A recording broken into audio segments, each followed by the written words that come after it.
Hi, I'm Warren Lewis. I'm at Bromley's Dialysis Centre and here to document the journeys of some patients from the black community who are on dialysis and are looking and needing a matching kidney donor. So, good morning, sir. Good morning. Hi, how are you doing? I'm doing okay. And just for the record, your name is? My name is Mervin Elliott. Okay. I'm from the island of Nevis. Brilliant. My name is Warren Lewis. I'm from the ACLT, African Caribbean Leukemia Trust, raising awareness about all forms of donation, including organ donation.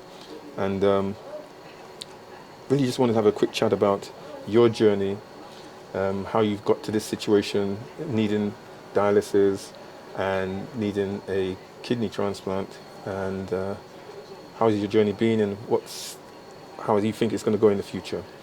So, if you don't mind me asking, have you had kidney failure for a long time? How far back did this journey start? I think I had kidney failure at the year 2015. No, sorry. I realized I had problem in my kidneys 2015. Right. So you had some sort of symptoms, things were happening? I was just catching some cramps. And I went to see a doctor in the Virgin Islands. Yeah. Because I went to see my mom. I went to see my mom, and then the doctor told me, "Oh, your kidney is functioning at 35%." 35%. Wow. So immediately I started to do some research and kind of changed the way I eat. And I realized I could have slowed my kidney down from going into failure. My kidney failed 2022. Okay, recent. Okay. Yeah. Wow. 2022. So then they obviously said to you, you need to do something, and a decision, I presume, was made to put you on dialysis. Yeah. When I get here, my kidney was functioning at 11%. 11? Yeah. Oh, it really dropped. And I don't know what really went wrong, because my kidney came from 11% and then went down to 5%. Oh, that's serious. Yeah. So they had to call me in for emergency so that they could fit this thing inside of me. I started with the PD, the PD machine, that I could take it home and everything. Okay. But I was on the PD for a whole year, and I realized my pressure was just climbing. Wasn't helping. Yeah, and the doctor keep changing the medication, Yeah. but it just wasn't working. So of course then it must have been impacting on your lifestyle, your work, your family. I don't really work at the moment. Right. Yeah, I don't really work. I kind of more focusing on myself at the moment. Okay. Instead of add more stress to my body. So, but I was on PD, and the PD wasn't working after my pressure keep going up. And then after the doctor keep changing the medication, they realized it wasn't working. And then I end up pick up an infection, and they had to remove the PD out of me. Right. And after they removed the PD out of me, that is why I started on this machine. So how long have you been coming here to this center having dialysis, and how many times a week do you have to go for this? I have to do dialysis three days a week. It's Tuesday, Thursday, and Saturday. I do 4 hours on the machine. Okay. That's a lot. That's a big impact on your time and family. Yeah, it's do kind of slow me down a lot, but I try to maintain positive. I spend a lot of time going to the gym, doing my workout. Okay, good. Keep my body fit, because you just cannot say you have a problem and just dwell on it.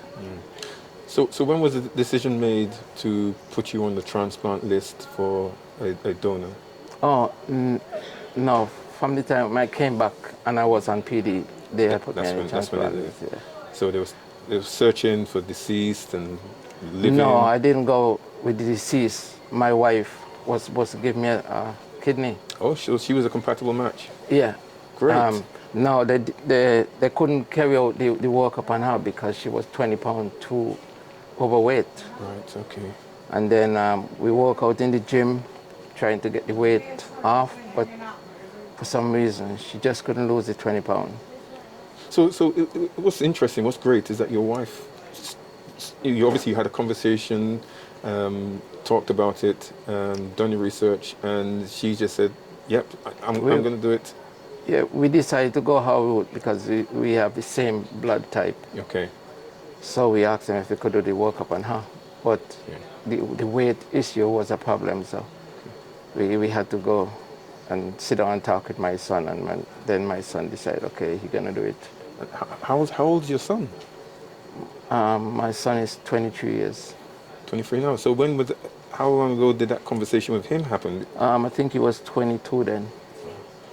And how's he feel about it? He feel a bit nervous about it because when they give him the paperwork, it's just in his back of his mind, this 1% risk, you know. Okay. I think that's the only thing will really make him nervous, the 1%. Okay. There's always, as we know, with all sorts of medical procedures, there's always that risk. Yeah, and everything comes with a risk. True. Yeah, everything comes with a risk. And as a young man, it makes sense for him to think about it and contemplate that side of it. But he's said yes, and he's now he's going forward, being worked up. Yeah, he finished his workup and everything. Oh, great. Yeah, he's finished his workup. So, looking forward, how long before you're able to come off of this and to have the transplant? I'm just waiting for a letter from the doctor, Okay. from the surgeon to say this is the date. Right. So that we could move forward.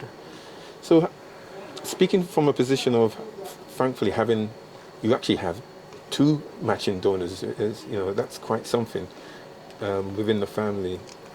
What's your view on other individuals going through what you're going through who don't have family members say, I'm not going to do it? And do you have a view about that? I think if you have a family member which you just have to sit down and talk to them and maybe go to the procedure and let them know. Right. The same way the surgeon of them spoke to me and my son and let them know. Right. There's just a 1% danger, and if you could help someone in life to move forward, you should try and help them. So you're in a potentially positive situation, your son being a living donor for you, but there's many other people of color, especially black people, who don't have family members coming forward to be tested, and let alone strangers wanting to be a donor for someone like them. What would you say to those families and those individuals about finding out and getting some more information? Let's touch on the disease one first. I can see the reason why a person deceased and he wouldn't want to be a donor for somebody else, because it's deceased already. So ain't a lot you could do there. Why give it to the worms or the incinerator? Why waste it? Yeah. When you could save somebody's life. Yeah. So I think we need to look at this a little more carefully. I mean, that you could help someone as long as the person deceased. And on the living side, especially family members, we have a problem in our community about talking about these things. On the living side, they just need to find the right people to talk to and sit down and have a word with them, and then they will be able to communicate with them and realize it's not that hard. Right. It's really not that hard. That's right. Yeah, because, speaking to organizations like ourselves and the transplant coordinators, you know, especially if they have a family member who needs a kidney, it's good. I think, you know, it's worth finding out a bit more before making it an informed decision. But at the moment, the stats are quite poor for black people finding deceased and living donors. Once you talk to the transplant coordinators, then it'll take you into a peace of mind, really, because they're that good. They're very, very good. So for you looking forward, how much difference will a kidney transplant from your son, what difference will that make in your life, do you think? It'll make a lot different because I want to go back to work.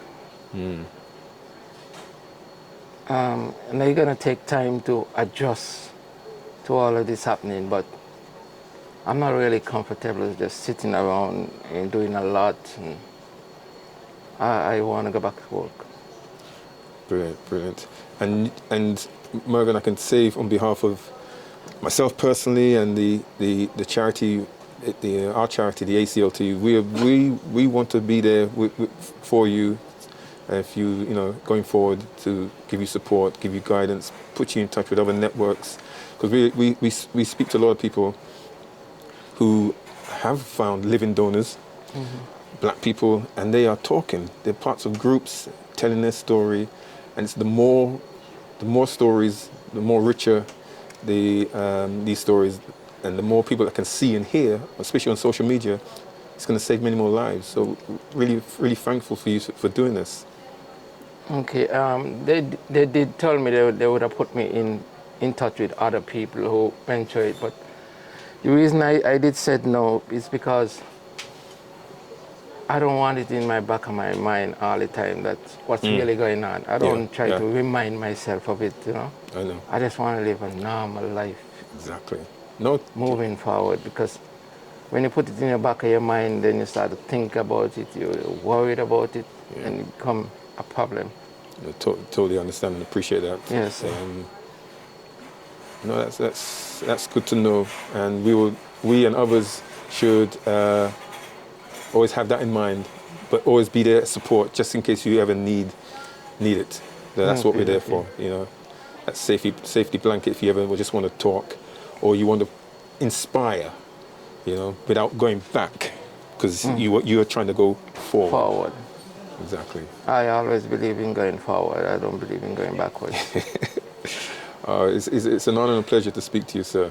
Thank you for your time and having this conversation, because lives will be saved.